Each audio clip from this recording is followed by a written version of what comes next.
First of all, for me, it's a great honor, but second as well, it's a great challenge because to ask somebody of your level of something, you have to be well prepared, which I am not. So I will try to do, I will try to do my best. Me too. First of all, the hairstyle. I was told that you changed the hairstyle because of Ukrainians. Tell me about it. Oh, that's a funny story because I didn't realize I'd done it until I did it. I used to have it was pretty much shaven. And then when I started coming here, somehow this rather pretentious hairstyle, from pretentious when I have it, came. And then I realized after what I'd done, but it was kind of, I don't know, some kind of unconscious gesture of solidarity, I think. I hope. It certainly wasn't conscious. I probably, if I'd been aware of it, I wouldn't have done it, but now it's too late. People say that you are going to receive some title, if I am correct, Yeah. in Kiev Mohila Academy.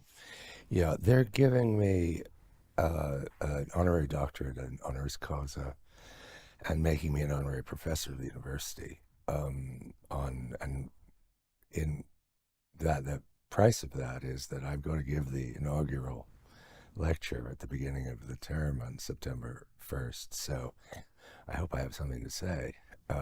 Really, I'm here as much as anything to try to prepare a draft. I mean, I'll go to Kharkiv next week to do some things for the Literary Museum there.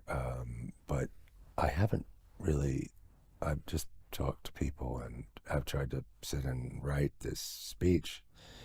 It's a great honor. I barely have a baccalaureate degree, so it's a little ridiculous to give me a PhD. Since I mean I didn't particularly school wasn't really something I was that interested in. So, but it's very kind of them and generous of them, and of people I admire, whether it's Paul Ricoeur or Serhii Plokhy, have gotten it. So I'm, it's an honor, and I'll try to teach there a bit in the fall. For whom? For which students? I don't know. I keep asking them what they want me to do. I have a, I'm really, since I'm not a journalist anymore. I mean, I occasionally do some reporting, but I stopped doing that a while ago, and now I write essays. So I'm not very much use to you here, really, unless I can find ways to be useful. And one way is to do workshops in writing and journalism. So I've done a few things in the journalism school there, and I've done a couple of things at the business school at Kiev Mohila for Suver. And those have been, I think, fairly successful. So I'm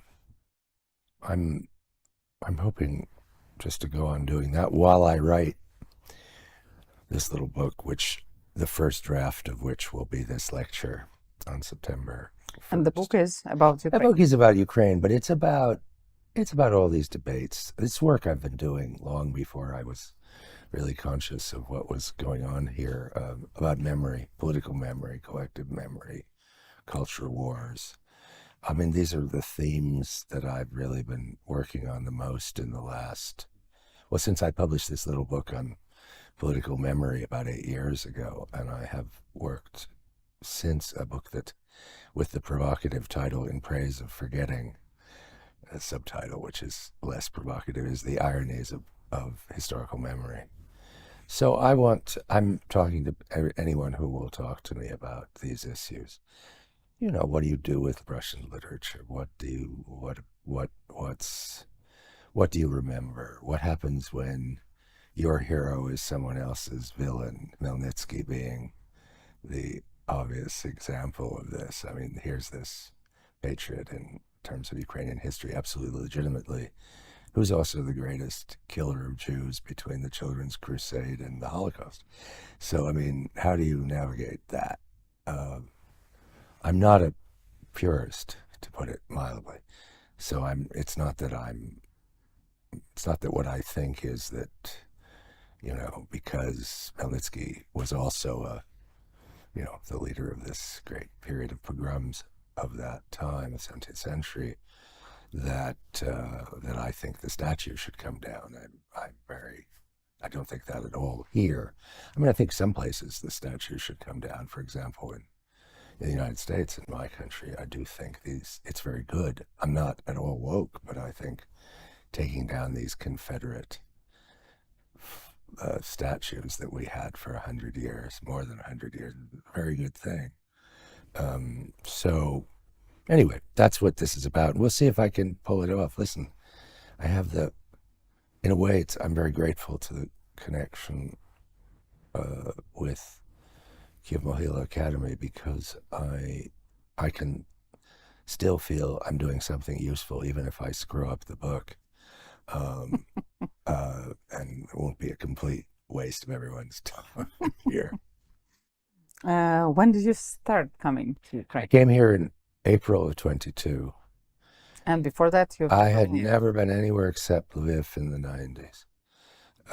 And then I didn't go for anything to do with Ukraine. I went because I knew a Polish poet in New York who wrote a famous poem about Lvov, Adam Zagiewski, and I was a friend of his. He died some years ago, and he's a wonderful poet, at least even in translation. I think I don't read Polish, obviously. And he wrote this famous poem. This is where he was born, and so I went to do a kind of Zagiewski pilgrimage and stayed about a week. But that's the only time I'd ever been here. No, I mean, I was never here in Soviet times. I was in Minsk once in Soviet times. And you came here in the beginning of the war as a war journalist? I came here because I wanted to come here, and I have the great privilege after, 40 years of work to more or less do as I please. I don't work for anybody anymore.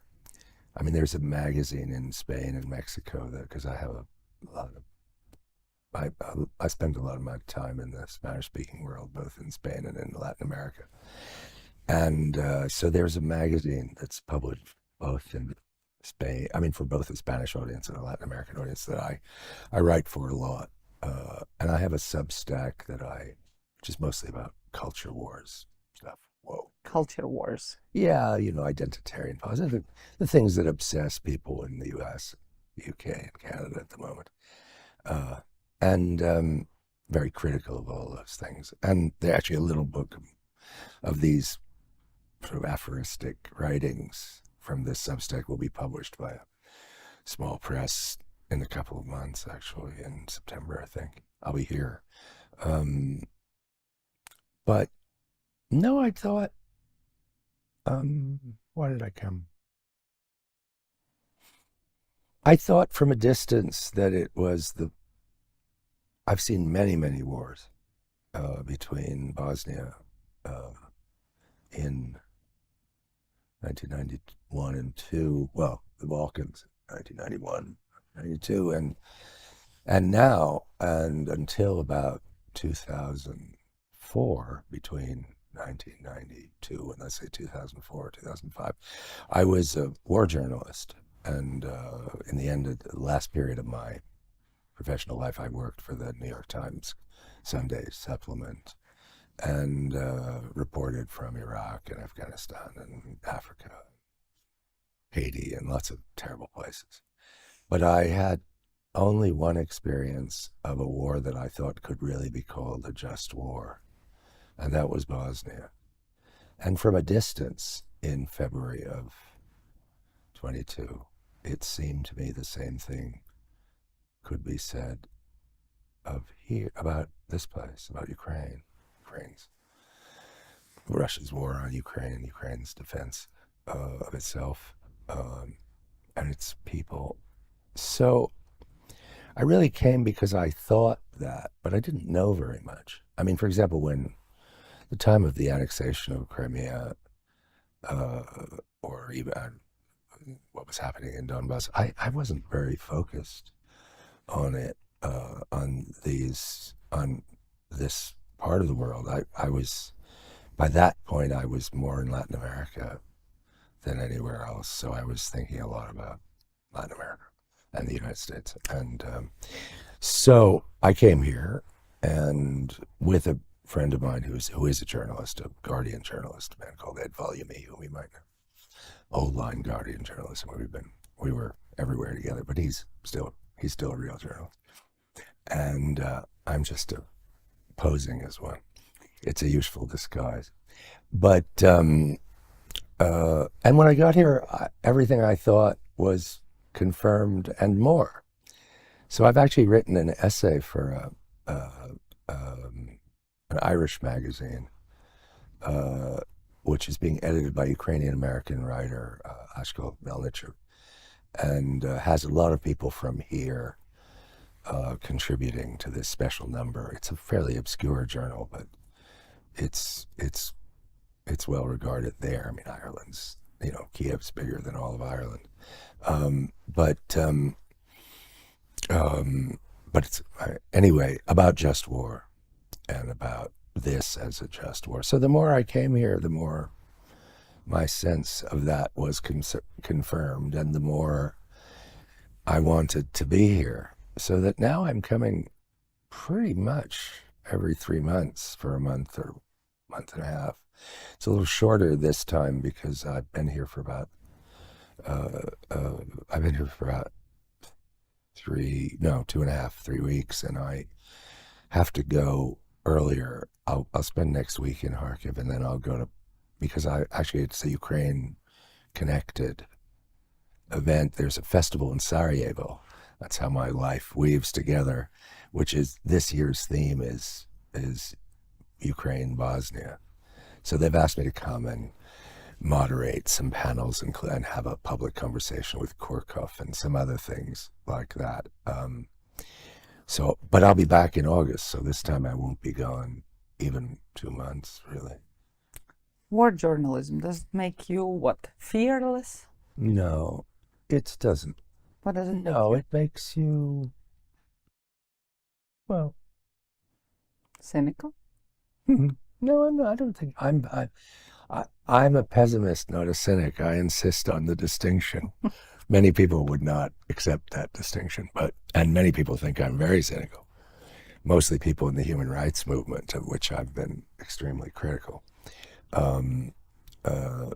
Because I think I don't consider myself either left or right, but I consider myself a ferocious anti-utopian.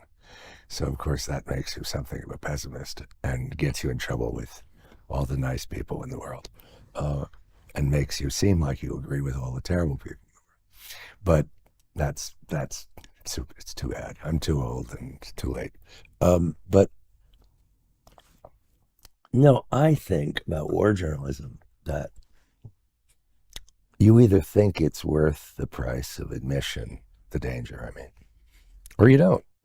I remember during the siege of Sarajevo, which was, closer to the experience of being in Kherson today than the experience of being in Kiev today.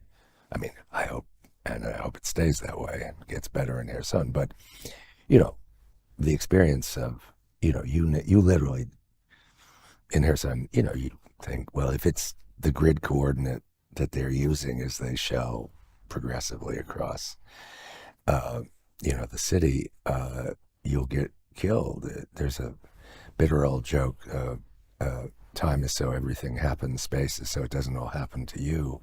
And Sarajevo was like that. At Sarajevo at any point, you could get killed.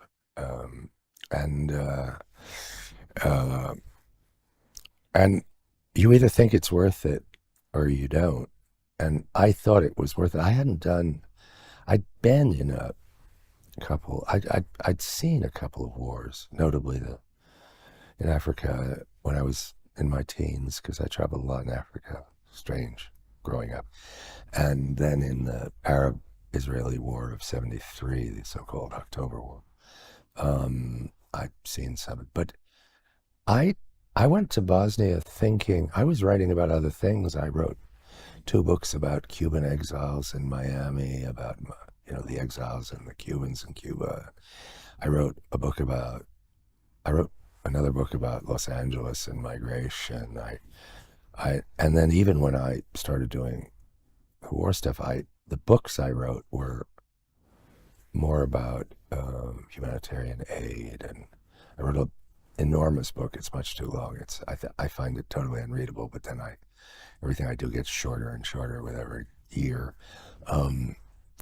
I wrote a book on the global food system and the global food crisis, and I spent a lot of time, particularly in a lot of places. Anyway, the short version of this ponderous answer, or the shorter version of this ponderous answer, is if you can take it and you're good at it, I find there's no greater pleasure than to do, or more dependable pleasure, let's say, than to do things you're really good at.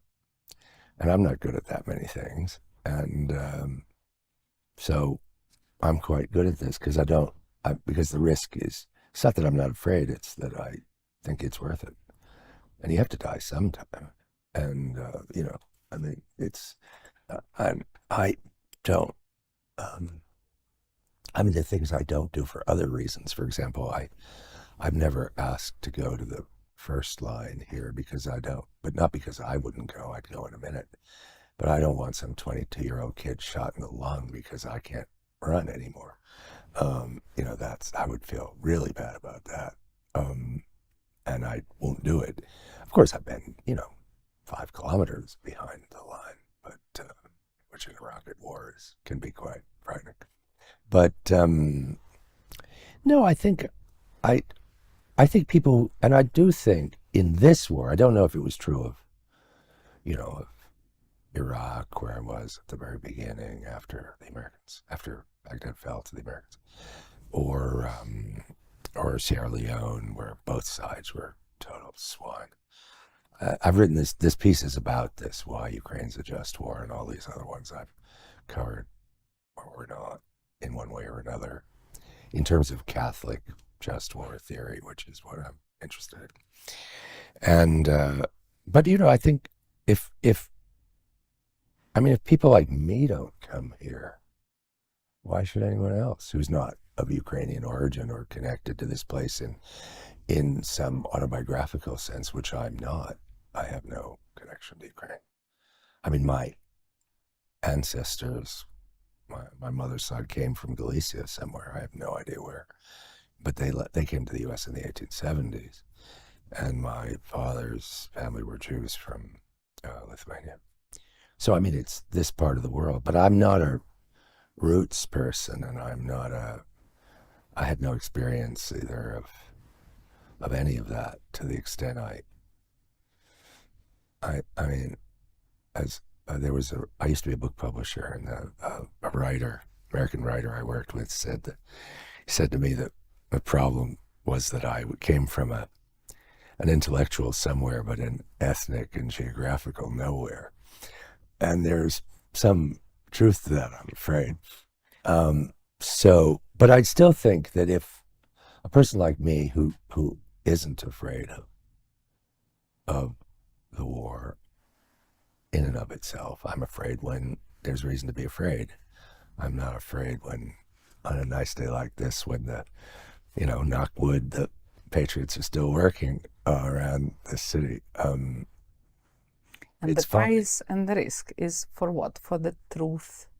No, I don't. I'm not a particularly modest person. For documentation? No, I think for witnessing. First of all, I think my view about why I'm here are two things. One, I'm working out. I'm still thinking about the same things I've been thinking about for 30 years, which are issues of war, of the return of war, the collapse of the international order, to put it in a sort of pretentious kind of international relations way, memory, competing memories, and also even, competing hatreds. These are the themes I work on nowadays, and so I have for a long time. And so, again, if that's what I want to do here. And then I think I'm a useful witness.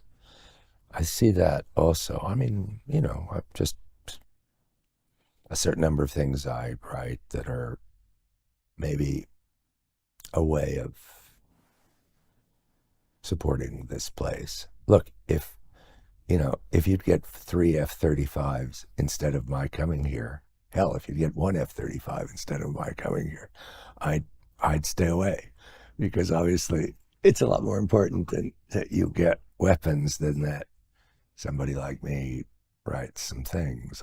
I'm not very, I don't think I have an inflated view at all of what I can do, but it's mostly as a kind of witness. But in the cultural terms, because I'm not gonna, there are lots of human rights people who are doing war crimes and abductions of children and kidnapping of children, et cetera, et cetera. I mean, I know a little bit about those subjects, but I don't bring anything to the table. You used several times the words just war. What is just war and what is unjust war? Well, I mean, I follow in that sense the Roman Catholic definition of just war, which is one which I think is the most intellectually and morally sophisticated, and comes a version of thinking about war that exists that I know. Maybe there's one I don't know, but because it both insists on the justice of the cause and the justice of the way the war is fought. I mean, to put it very simply, and this all goes back to St. Augustine and Thomas Aquinas and all these people. And so the theory, and it's in the Roman Catholic Catechism, you have to fight a war for a just reason when any way of avoiding war has been exhausted, and you have to fight it where there's a serious possibility of victory, not just a just cause, but a serious possibility of victory. Don't have to, no assurance of victory, it's not that. And then you have to fight it in a just way. And again, it's quite a sophisticated view, because it's not saying that the good side won't commit war crimes. It understands perfectly well that even a just war involves the slaughter of innocents, and the and all kinds of terrible things, including sacrificing your own people in a cynical way. I mean, that's what war is. But the idea is that those things are overwhelmed by the fact that resistance causes less horror.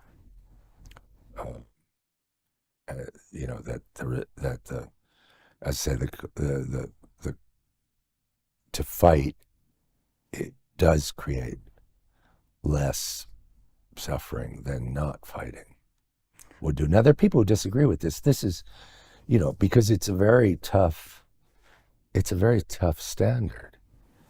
Because, say, if you take an example like, like the current war in Gaza,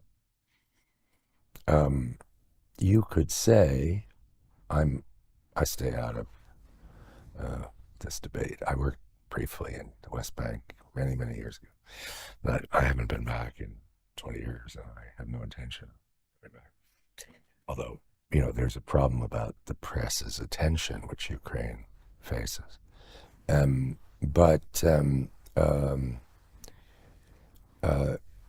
I think, you can make, for example, a case that for each side would make a case that they're fighting a just war. But even if the cause is just, you'd have to be a complete moral idiot to think that either side is fighting it in a just way. And the grandeur, in my view, the moral grandeur of Catholic just war theory is it insists on both. So that, let's say you you think the Palestinian cause is just, for example, you know, there's no justification for the way Hamas has fought this war, none whatsoever. Not just the massacre of October 7th, but the fact that they didn't build bomb shelters for their people. I mean, I look at the Gaza war, you know, with Ukraine in my head, because I think, you know, how sophisticated you have the structures of people taking cover in the metros and all these. I mean, I've been stuck down there, so I mean, I've seen it a lot, and in Kherson, of course, even more. But you know, Hamas didn't spend one, you know, hryvnia on a bomb shelter for the people, and so you know, you can't call that a just war, even if you support Palestinian statehood, et cetera, et cetera. And I think the same could be said if you're a pro-Israeli supporter. But yeah, maybe, but you know, killing 100 civilians for every Hamas operative that you manage to destroy, it won't do. So I think, you know, what I think is that Ukraine, I write in this little piece, which I hope will be published here at some point. I don't have any magazine connections or anything here, so I don't send people things. I mean, I wrote a preface to a Ukrainian edition of a book of my mother's, which was published here. I bought it actually. Did you? Yes. Oh, well, I'm sorry, it's very expensive. I'm told. I did write that, and I've written a couple of other things, but I don't know.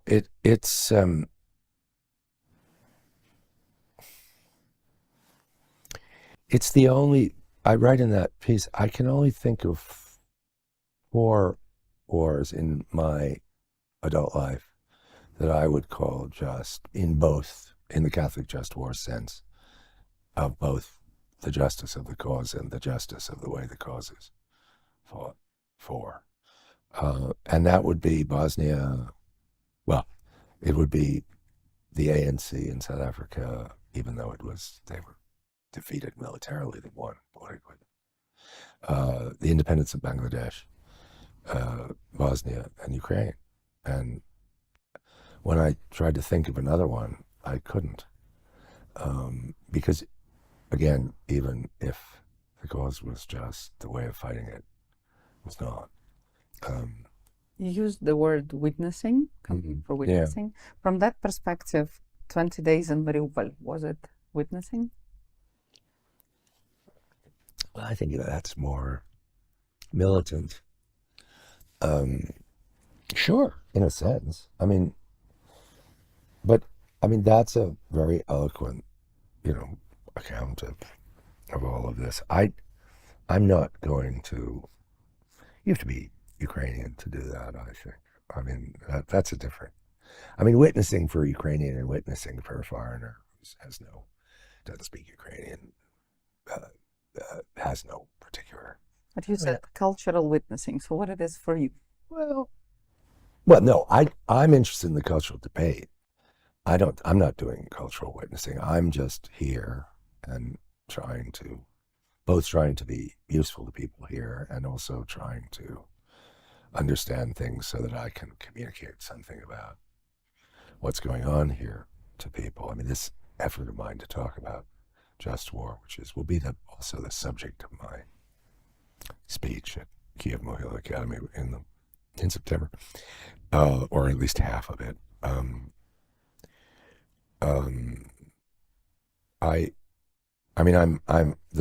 trying to understand the debate.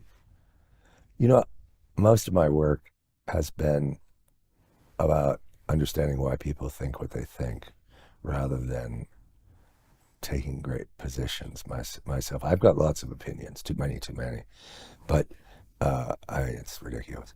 But I'm not very interested in my own opinions. I think it's the least interesting thing that I do.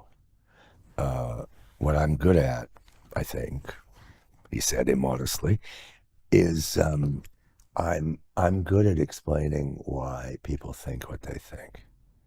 So, for example, why does why do very intelligent, very cultivated people, many of whom grew up speaking Russian, not Ukrainian, think that Dostoevsky's unreadable, morally unreadable. And it's more than just, if they just said, we're at war and we need a cultural martial law as well as an actual martial law, that would be one thing. But that's not what they're saying. They're saying something much more ambitious. They're saying this stuff is poisonous, inherently poisonous. And so, I want to think about that and understand why people think that here. And what I think, as long as I fairly represent what people think, that's what I can do, I think, relatively well. And that's what I'm trying to think through here. Because, it's my own opinions on this. Yeah, I don't entirely agree with this sort of Yermolenko view, but that's not very important one way or the other. I have these arguments here all the time, but with friends here. But I don't think that's what's interesting. When I wrote, for example, about human rights, I was much more interested in why people think, human rights is going to change the world than the fact that I don't think it's going to change the world. That wasn't very interesting. Again, when I was a journalist, sure, when the ICC was formed, I wrote lots of pieces saying, don't be ridiculous, basically. And, when I talked to Rieff in Rieff, which I do quite a bit, about his plan for, a post-war settlement, and he tells me how Russia has to be democratized, and I say, I say in effect, don't be ridiculous. And I have huge admiration for him, but well, as I say, utopianism, and I don't do utopianism. But I want to know why he thinks that. It's much more interesting to me to know why people think that here than whether or not if I want to write I've written lots of critical essays on the human rights movement and the humanitarian. I wrote a whole book about humanitarian aid a long time ago, after 20 years of following relief agencies like Doctors Without Borders around all over the place. But anyway, that's sort of my project. And then then I want to be useful, which has nothing to do. So I have the funny experience of coming here and being very agreeable, which I'm not particularly, in the sense that I refuse everything, because I don't need the money to be materially honest. And I don't need my name thing. And, I have opinions about Donald Trump. And if I wanted to write an essay on Donald Trump, I suppose someone would publish it, pay me some money for it. But I have nothing original to say about Donald Trump. Whatever I say would be kind of banal. So I try to I do try to go places, do things nowadays where I think I have something, to add. What is useful and what is something? Well, useful, something to add to the conversation, I think something to add to the debate, something to add to understanding. Again, I'm not, it's complicated because, of course, I don't say everything I think, to put it mildly. People think I do because so much of what I say seems to people so extreme. But in fact, I say a fraction of what I think.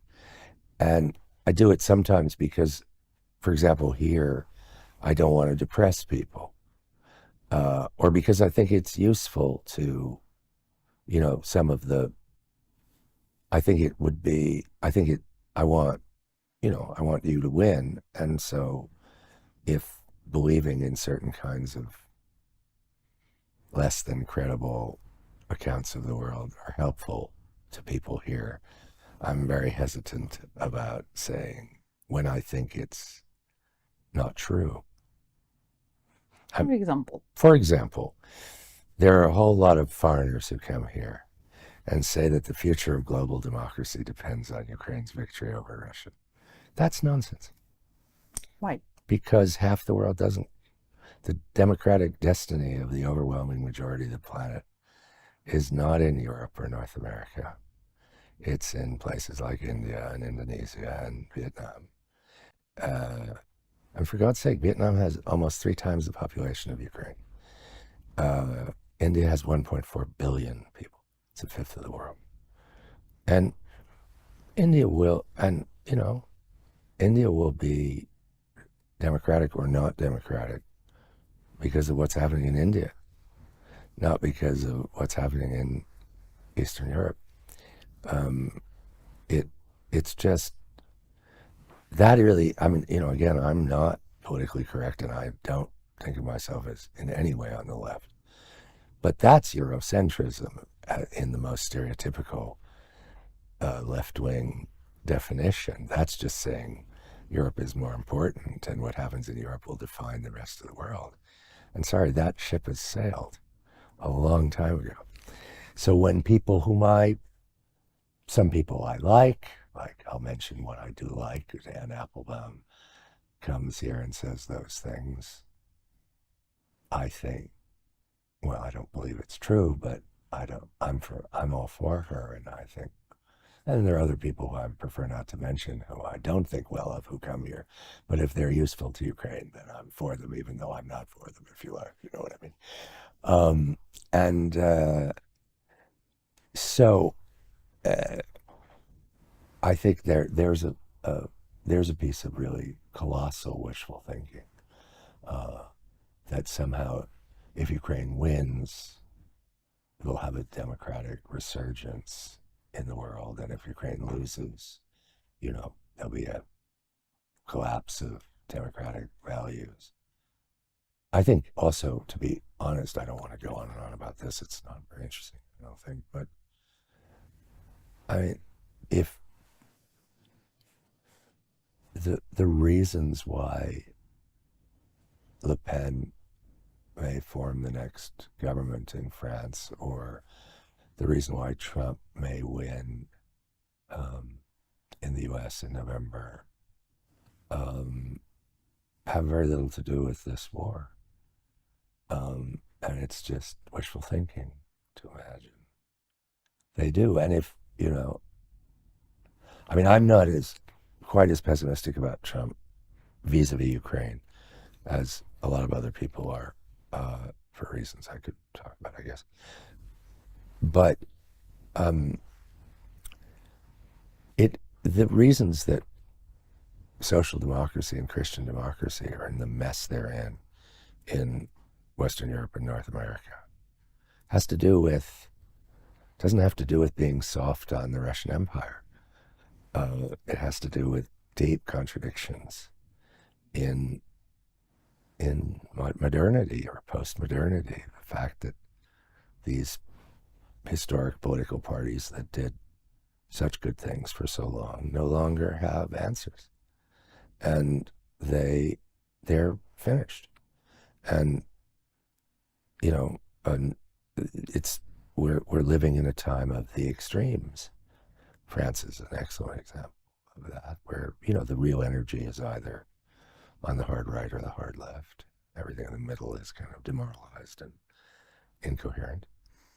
And there's a famous look. It's not new. There's one of the most famous poems in English is a poem of the Irish poet Yeats, where he said, the best lack all conviction, the worst are full of passionate intensity, and that he wrote that at the time of the Eastern Rising, the Irish Eastern Rising against the British Empire in 1916. Even though he was a nationalist, he saw the problem, and it's if it was bad then, it's infinitely worse today.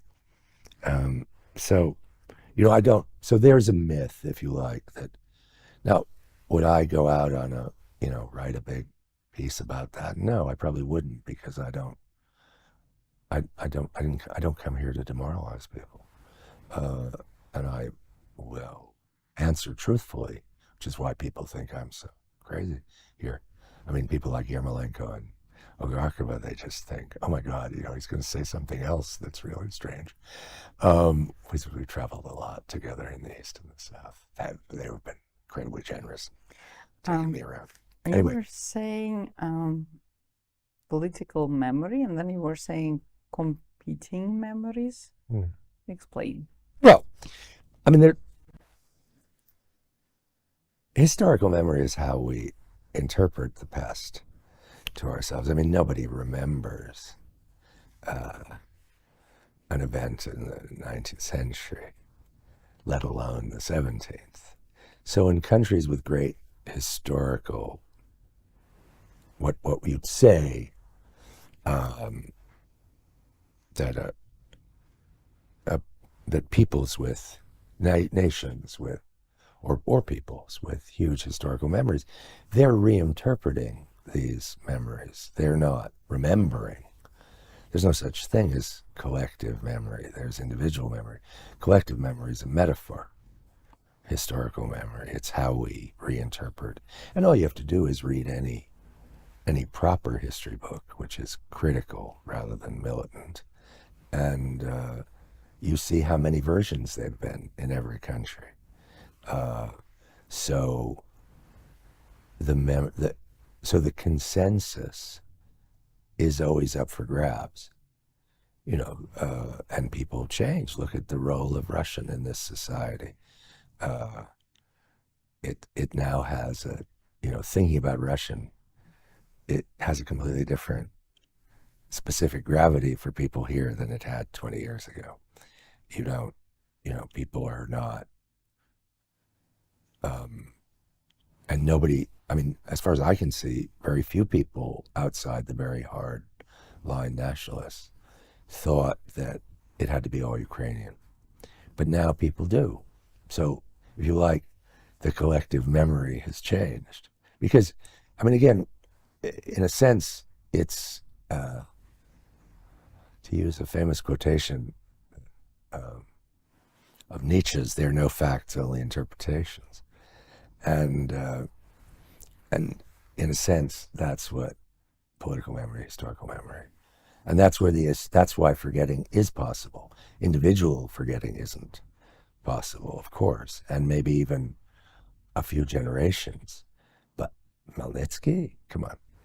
First of all, even talking about the 17th century in the terms of the modern nation state, and if we want to really do proper critical history, sorry, it wasn't, people didn't think of the nation in 1650 the way they think of the nation in 2024. I mean, they just didn't.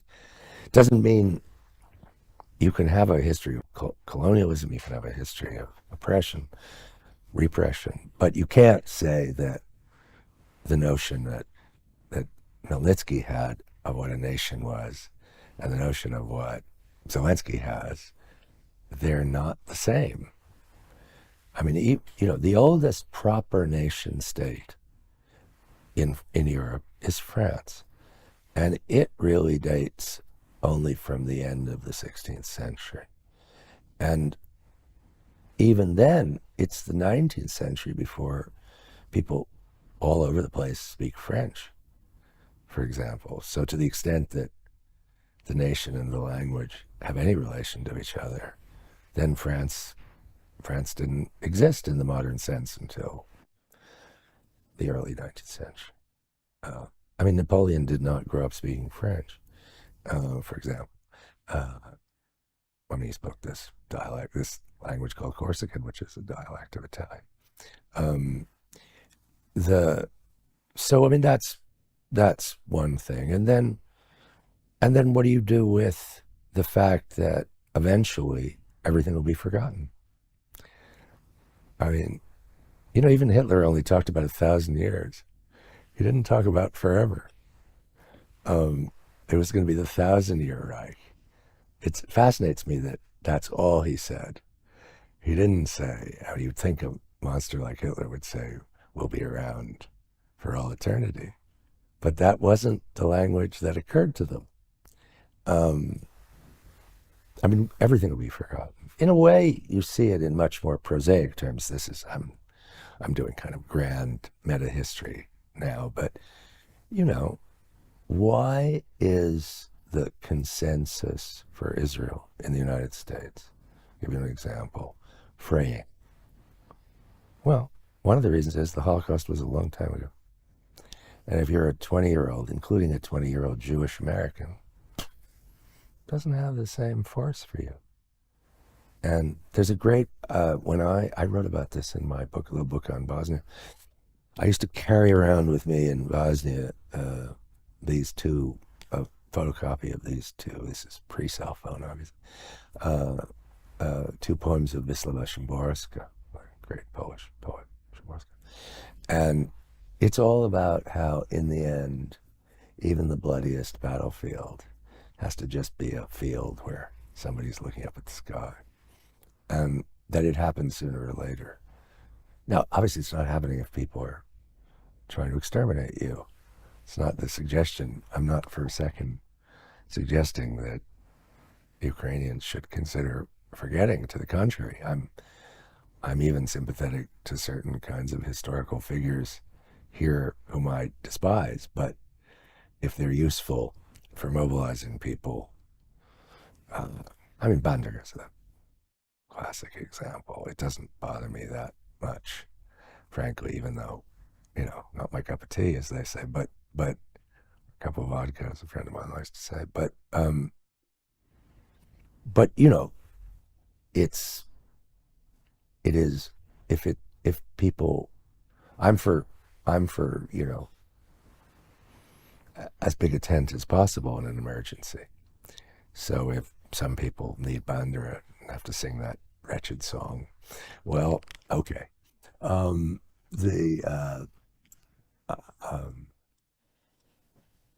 mean, there are things I don't understand. I mean, frankly, I don't entirely understand why Khmelnytsky's a hero here, given the fact that, at least as I can see, he made a deal with the Muscovites.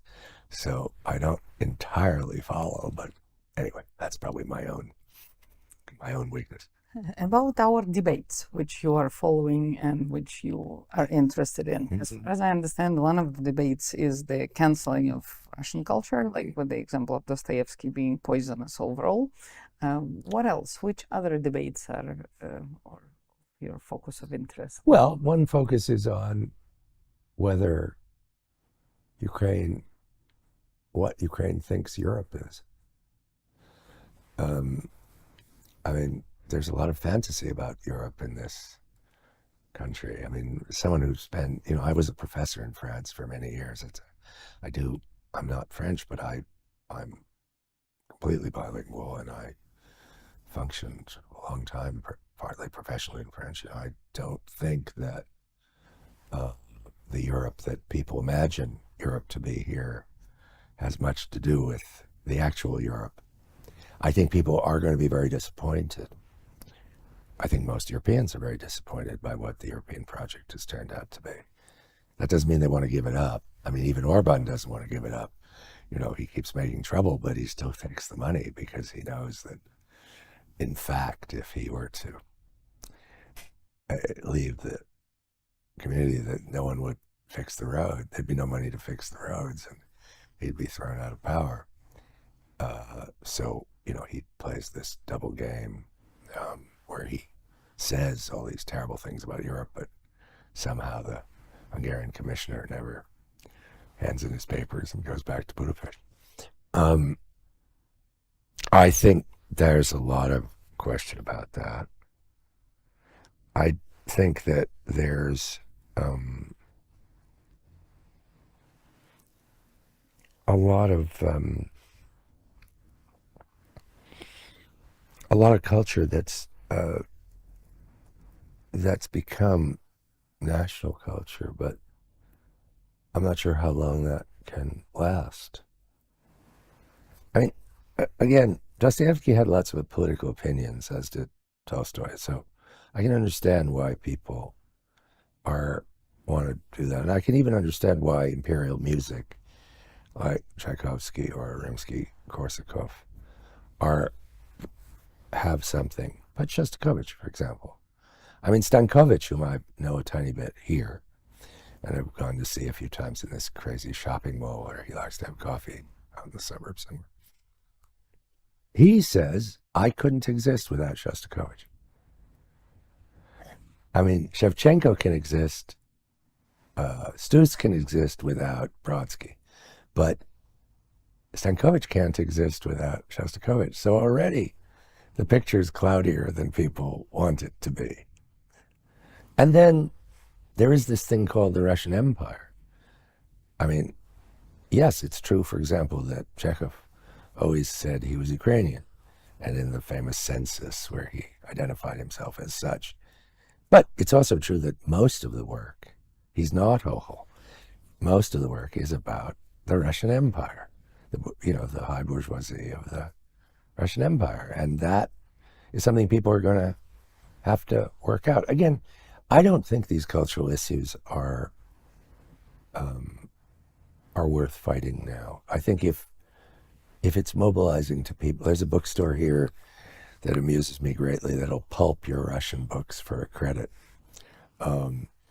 which I like very much, and it amuses me to go there. And, if they don't want to have, Gorkov told me that his Russian books are not stocked here in bookstores, even though half his audience obviously read him in Russian. But yeah, I mean, I'm talking about his Ukrainian audience. I mean, no. But, for right now, that's fine. In my view, I've said this to him. I hope they're still stocking the Ukrainian translation. So that would bother me if they didn't. But I don't think that's true, that there's a problem with that, as far as I know. I had dinner with him last night. I was asking him about that. But culture, there's unfortunately, this idea that the nation state and the culture are the same thing. In the long run, people are going to be very disappointed unless they want to have a completely politicized version of culture, just as a completely politicized version of history. I'll tell you a story that, illustrated it for me. About a year ago, when I was spending more time in Rieff than I do now, I have done recently, I was asked by that urban studies place that Diak runs to give a small seminar. And for some reason I annoyed them. I don't remember why. Maybe they were right to be annoyed, I don't know. And they started talking to me about how Lviv was really a Ukrainian city, and I needed to understand that it was a Ukrainian city. And my view in the world is I never want to give offense unless I mean to give offense. But I did get a little exasperated, and I said to them, after all, because my mother's family long, long ago was from that part of the world. I said, look, if this were 1923 and not 2023, there'd be a hell of a lot more people look like me than look like you on the street outside that window. And so these questions, these are post-work questions, as far as I'm concerned. I think cultural martial law, when people are trying to exterminate you partly on the basis of wanting to exterminate your culture, is I think the martial law solution is fine. I suspect I would take the same view if I were Ukrainian. But I don't think it's sustainable. And I think there's this, look, it's better to be a colony of this somewhat unsuccessful European Union than be a colony of a malignant Russian Federation. So, it's not much of a choice. Jews. What about Ukraine and Jews, Ukraine and anti-Semitism? Well, look, I'm not qualified to judge it. This is look, from Warsaw, maybe even from the Czech Republic to, Kursk, is a cemetery of Jews. And when you drive here, if you have any knowledge of what happened here in the period of the first of the Soviet Nazi, the Ribbentrop-Molotov period, and then the war, you can't not be conscious that this is the graveyard of Jews. I mean, I don't know about my mother's family way back almost, well, however long that was, almost 100, more than 150 years ago. But I mean, I assume that those who didn't make it out to America or Argentina or Canada or wherever all died. And certainly that was true of my father's family. My father's first generation American, his family, his parents came. And I do know about them, and they, if you didn't make it to Chicago, you were burnt to death in your local synagogue, somewhere between the time that the Wehrmacht marched into Vilnius and the time the Red Army took it back. So, I mean, nobody with any history, I don't think you have to be Jewish particularly. You'd have to be mad not to see that, that there's a Jewish problem here. I mean, it's very interesting to me that, Azov has mainstreamed itself, but obviously if you look back to what the right sector was saying, and still a few people, I read somewhere that some guy from Azov has said some idiocy about, sort of Putin-like declaration about, Orthodox culture, but it doesn't seem to me, oddly enough, as relevant as it did. I mean, you have a half Jewish president. You have actually a lot of Ukrainians who probably some time ago wouldn't have been very sympathetic to Israel on racist grounds, now being sympathetic, maybe for the wrong reasons, but that's what they feel. So to me, it's not that big an issue, but I may not, again, first of all, I wasn't here before. I'm not marked by what things were like. I mean, tell you, the story has nothing to do with Jews, but it has to do with LGBT stuff. And so in Kharkiv last year, I ran into some LGBT militants. I don't know how it happened. But anyway, we're sitting around in some bar. And I said, so Azov, tell me about Azov. And this person said, well, before February 22, they used to, beat us up in the street and throw things in the window here. And I said, and now? And this person said, well, now we do fundraisers together. And then I said, when after the war? And this person said, who the fuck knows? So maybe the Jewish question will become important again when the war ends. But I think it's really, my experience at least here is that it's just something you see on Russian television. I mean, again, I don't have the sense of I don't get an anti-Semitic impression here. I've never run into it. Now maybe, which is not to say I haven't met Banderites. I met plenty of Banderites, including a young woman in Rieff who actually literally started singing that wretched song and said that she just didn't feel whole without that song. It just made her feel complete. What do I know? But I didn't have a feeling that it translated into the kind of anti-Semitism that we even saw in Poland after martial law. It's not that long ago. It's 50 years ago. I mean, the right sector here never had that many supporters, obviously, so I don't know what to say about that, but I don't feel it. I genuinely don't feel it. I think in a way, by the way, that, I mean, one of the few, I mean, the fact that Putin talks about about the war as a fight against, LGBT and woke and all that stuff. I mean, that's very helpful to you in the West because it gives you support from people who otherwise probably wouldn't support their governments sending a lot of military aid. So in the U.S., a lot of the left supports Ukraine, even though, they oppose almost everything the Americans do. Their country does militarily in the world. But there's a lot of support, not by everybody, of course, but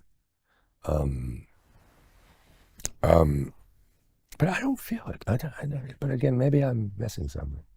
I didn't expect, but I'm also not coming here thinking, oh God, my great-grandfather was murdered here or something. I don't, I'm of Jewish origin, but it's never mattered to me. So I don't have a date.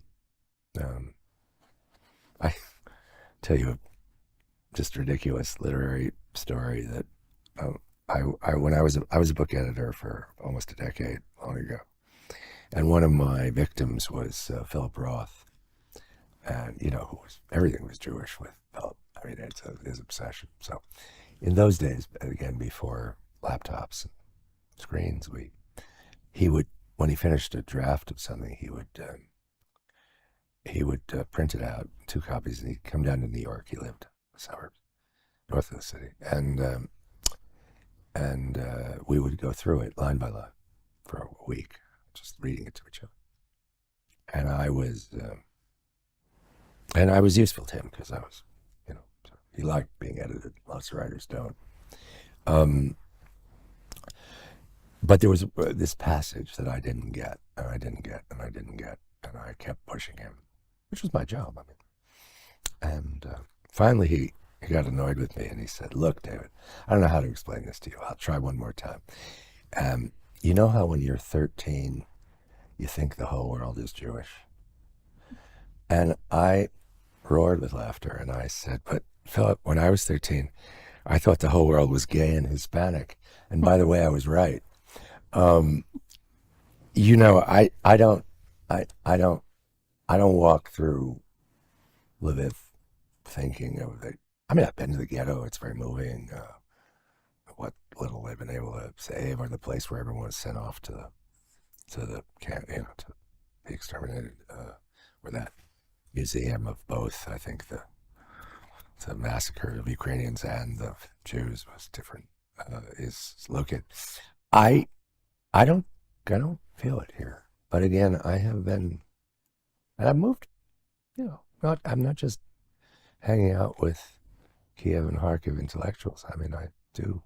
The guy who gave me this little thing was not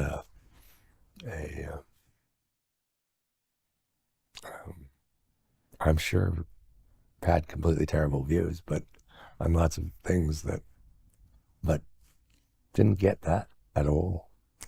You were mentioning the names of people whom some of them I know personally, some of them I read about, like Kurkov, Yermolenko, Gritsak.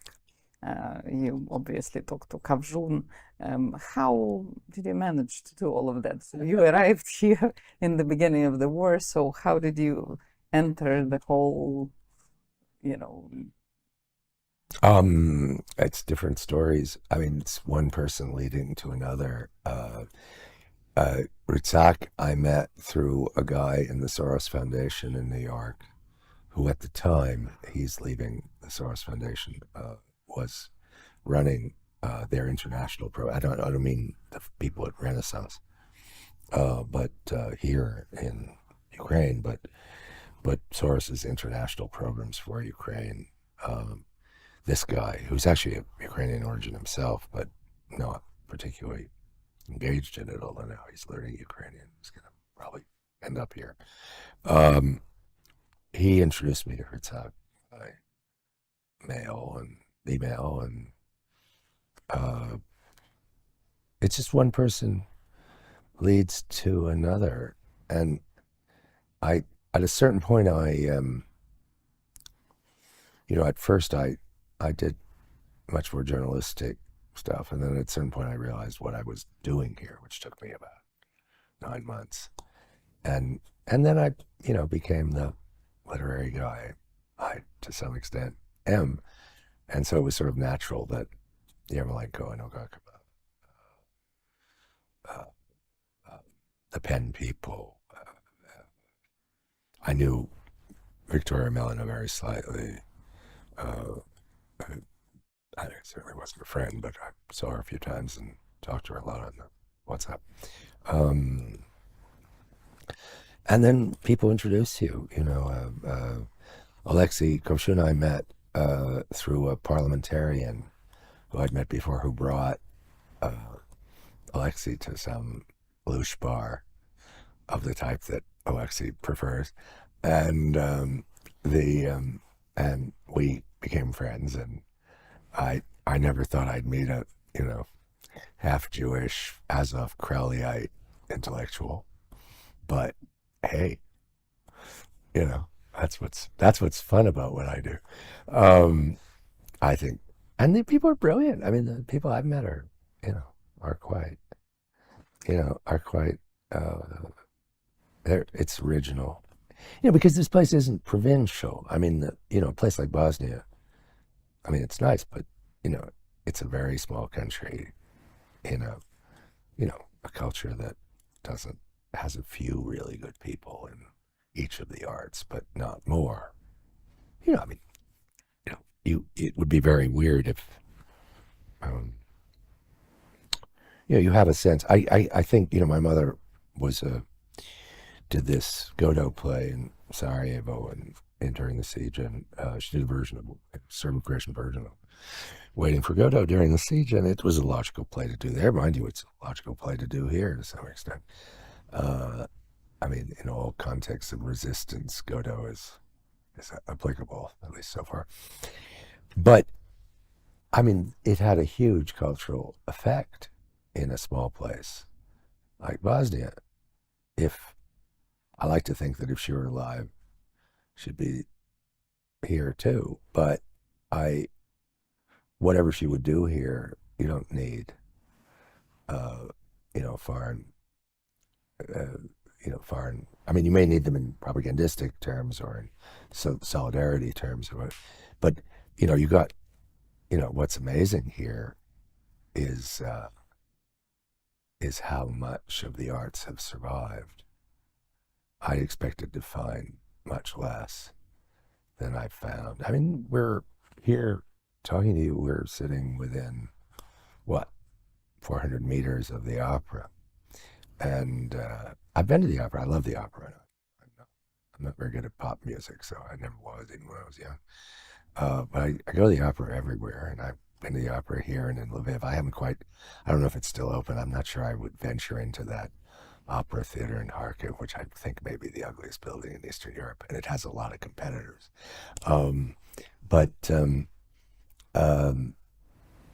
I think it's remarkable what has been kept alive. Of course, it helps that you have two really major European composers still alive. I mean, between Stankovic and Silvestro, and I mean, I don't know if there's a composer of Stankovic's rank in Italy, for example, at the moment. Can't think of one. Probably, maybe my ignorance. I mean, he's Shostakovich's heir, as he himself says. I mean, he doesn't put it that way, but that's what he says. And the last one, which I will ask you for today, but I'm hoping to get you some other day. Sure. I'm going to bore everybody by being around live. I become like the furniture. Yeah, but then the last one for today, everybody's hoping for some global decision on security guarantees for Ukraine. That there will be some, I don't know, whatever measures, or somebody will be a garant, or something will happen and somehow it will organize itself. So what do you think about any kind of security? Well, I think I think it's much more important for Ukraine's future that it have some kind of relation, formal relation to NATO than to the European Union.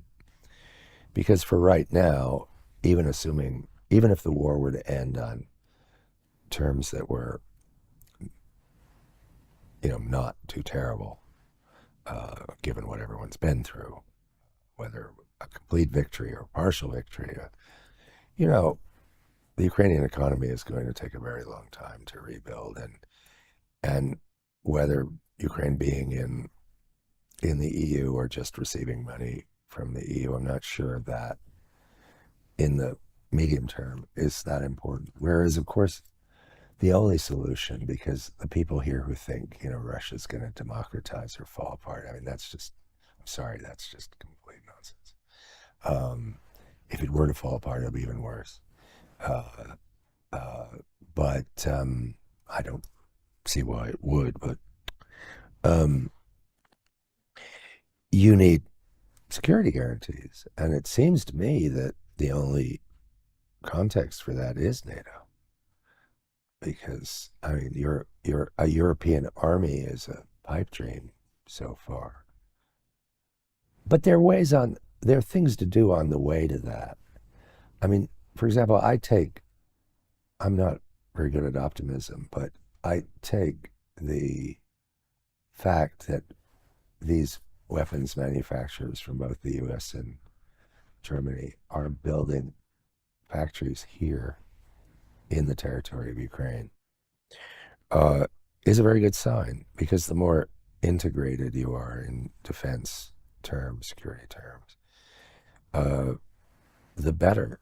And, if Ukraine can hold on, the balance, the technological balance will shift, because Europe hasn't begun producing weapons for reasons we could discuss why Europe abandoned hard power for the most part, with the possible exception of France.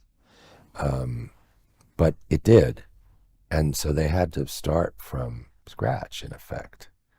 They didn't have enough shells to give you. They didn't have the factories. They didn't have... Look, 7 years ago, Rheinmetall was an important corporation in Germany, but it was thought to be one of those industries that was, doomed to become less and less important as, instead of versus, I don't know, high tech or petrochemicals or whatever. And the truth is now, with the rearmament of Europe, that it's central to the economy and maybe even to the culture increasingly. I mean, if you have 60 billion euros in back orders, you're in a position to influence culture and politics. I think that, I don't know what form it will take, and obviously it depends on the political leadership in the important European and global North, the US, Canada, Australia, etc., continuing, the UK continuing to support Ukraine. But I mean, there are ways of doing this without full NATO membership, which will be problematic, because you've got Turkey, and I mean, the Hungarians can be dealt with, but the Turks are serious. I mean, the Hungarians are an annoyance. It's like a mosquito in the middle of the night. They keep going like that. But I mean, it's very annoying. I mean, and you have a welt the next day, but it's not, you can't take these people seriously. Erdogan may be insane, but he's to be taken extremely seriously, and Turkey's a serious country, as you know, because your relations with Turkey are incredibly complicated. And part of the reason you can have your you know, you can get your grain exports through the Danube ports is because Turkey doesn't allow those other Russian ships into the Black Sea. But I don't know what form it can take. But I think my own view, for what it's worth, is that, you know, the medium term at least involves simply Ukraine has to at least partly be a kind of Sparta,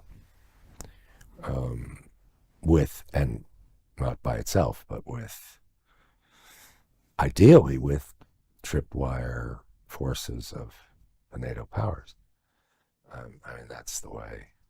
Whether Ukraine is a member of NATO and therefore an attack on Ukraine constitutes this famous Article 5 that requires the other NATO powers to come to any NATO powers defense, even if it's just, you know, Polish and French and whatever troops in the East, that would be pretty good.